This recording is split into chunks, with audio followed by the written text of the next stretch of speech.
The new entry to the Microsoft chaotic, agent, explosive, action adventure Crackdown 3 is finally out. The game was announced back in 2014 and was hyped off the power of fully destructible multiplayer maps.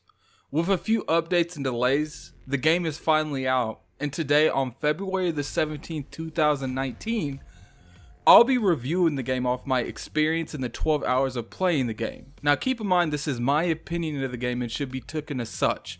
I'll be reviewing this game on the Xbox One S, so let's go ahead and start this review. And the intel we've got is shaky at best. These are dark days, Commander. Don't worry, sir.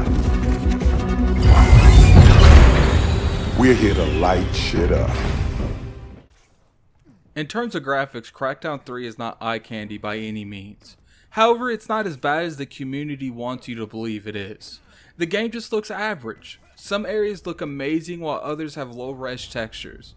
The cars look extremely outdated and something you would see during the 360 generation, which was extremely disappointing to me. However, the way the suit glows different colors, it will glow blue depending on if you have, full health, or it'll glow red depending on if you're low on health. That was a pretty interesting take on that design, because that's only really I've seen kind of a system like that's in the Dead Space game. One thing this game does well is the gameplay, which is something that Crackdown has always done well. The game is built around a level up system. You can collect these little green orbs around the map called agility orbs, and the more you collect these orbs, the more you can jump higher. You can use special abilities such as dashing, you can triple jump. They also have a strength, shooting, explosive, and driving level as well. So you can get some from new gadgets to picking up heavier stuff, and you can drive unique cars depending on how high level your driving level is. Guns in this game are unique and fun, and they really don't feel nothing alike. The majority of this game, you'll be collecting agility orbs, and you'll be shooting enemies and blowing up cars. The amount of chaos that can happen in this game when you have a maxed out character is simply insane. You have these things called city lockdowns, and they will come at you with everything they have. So you'll be shooting rockets and picking up tanks and throwing it at air units, or even you'll be throwing at other tanks to blow them up. I feel like the game could have used a lot more of an RPG focus to, bring this to a new era.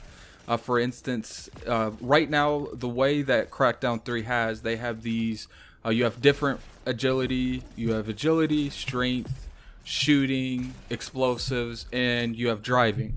Now, I feel like all of these could have used a RPG tree similar to like Skyrim to give all those unique factions depending on what you want to go at. And I think that would have really helped the game overall expand and feel like, it's bringing this game and maybe even bring it to the next level, from going from a mediocre game, an average game, to a great game, something that could actually be used as a pillar for Xbox. One of the things I was disappointed was with the lack of close combat weapons. I feel like leveling up my strength skill should have unlocked the ability of using tanks as, melee weapons, a more unique way than they did. And I really want to focus on that. That's why I went back with the skill tree. Maybe you can pull off the barrel of the tank and use that as a melee weapon. Stuff like that could have went a long way. The agility orbs was cool, but could have been done way better. Now, collecting them's fine. Not the biggest person that I like collecting stuff, but for some reason, Crackdown and collecting agility orbs have always been the exception. But they could have done more with the orbs. Once again, with an ability tree, depending on how many ability orbs you can maybe spend them on the tree, could have had more gameplay features than just how high you jump, a simple dash to triple jumping. These are the abilities you get for leveling that skill up, and I felt like they could have expanded more on that tree. In terms of story, sadly there's not a whole lot here. The city is broken up into different areas, and every area has a boss that controls that section of the map.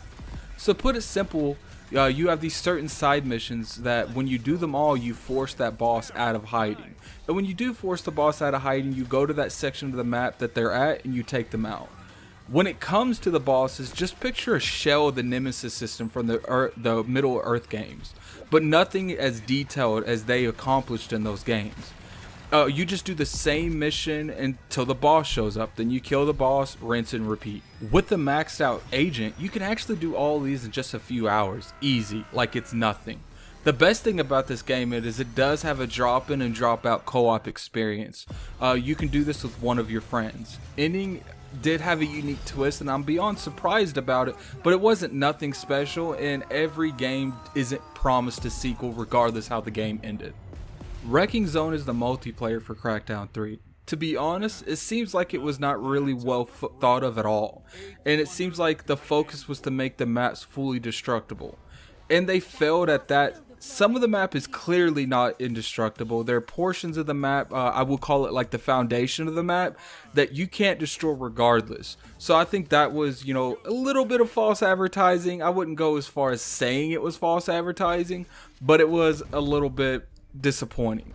With the aim assist of a complete auto aim, helping the agent in Wrecking Zone, so it's complete auto aim. It's not aim assist or anything like that. You literally lock onto them and you shoot them over and over again, and they can't really dodge it unless they're out of your sight. The point of the multiplayer is to get out of sight and shoot down your opponent. There will be this like little white line showing that you have a lock on, but you're not able to hit them because there's something obstructing your sight between you and them. Now when there's nothing between you and them, there will be a red line that will tell you you're able to hit them when you shoot that gun. Regardless how much you dash around or jump up or, you know, out of range entirely, unless you're out of that lock-on range, you will get hit every time.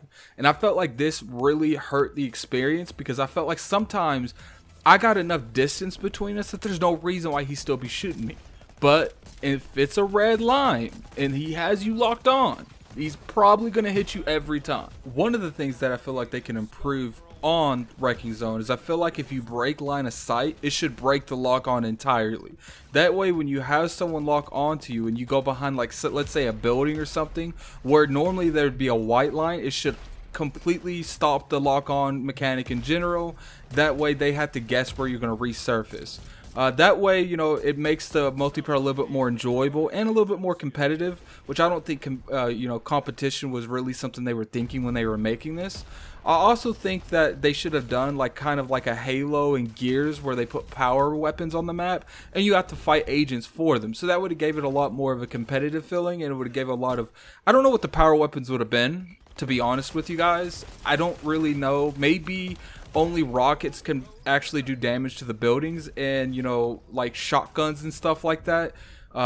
You need the rockets to do that, so it would have made the destruction a little bit more, because right now when you start it, the destruction's pretty much a given. But it would have been nice if you come up on someone, you're about to shoot them with a shotgun, and they grab that rocket launcher that's on the floor and they start shooting it at you, and you have to run. Now, I'm not saying the guns can't destroy the you know, the surface or anything like that. Just drastic it down to where it takes a lot more shots and make that rocket launcher where no one can spawn with it. Everyone spawns with the same gun, and I feel like just those little changes could have made this multiplayer experience 1,000 times better. Crackdown 3 does not evolve much, if any, from the past installments. It might not be the greatest looking game and it has some outdated gameplay choices. However, the game is fun and I enjoy playing it. I don't think this is a game that you play for months or even weeks, but it's a game you sit in a party with and you blow stuff up while talking to your friends. I would recommend trying it out on Game Pass. If you're not a big fan of that service, wait for it to be around $20 to $30 and pick it up for that. This is an experience worth about $20 to $30. Nothing more than that. I wouldn't buy this for $60 even if I had a gun to my head. I just saved that money. It's not worth full retail price game. So that's the Crackdown 3 review. It's not anything special, but what it is it's a fun game to play around with your friends, and you can actually enjoy it with one other friend because it's got that co-op experience, and there's not a lot of games that do that these days. But anyway, tell me what you guys think. Do you think this is a guaranteed buy? Would you pick this up on Game Pass if you have the subscription, or would you subscribe to Game Pass to play this game? I'm kind of curious how many people feel like this game's worth a $60 retail price as well. So definitely put all that in the comment section below.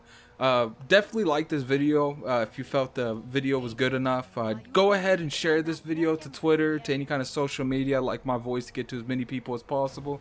And until next time, this is Gaming Addict. I'm out of here. Peace. We're all gonna be walking around wearing shiny snake skin boots. These sons of bitches wanna black out the world?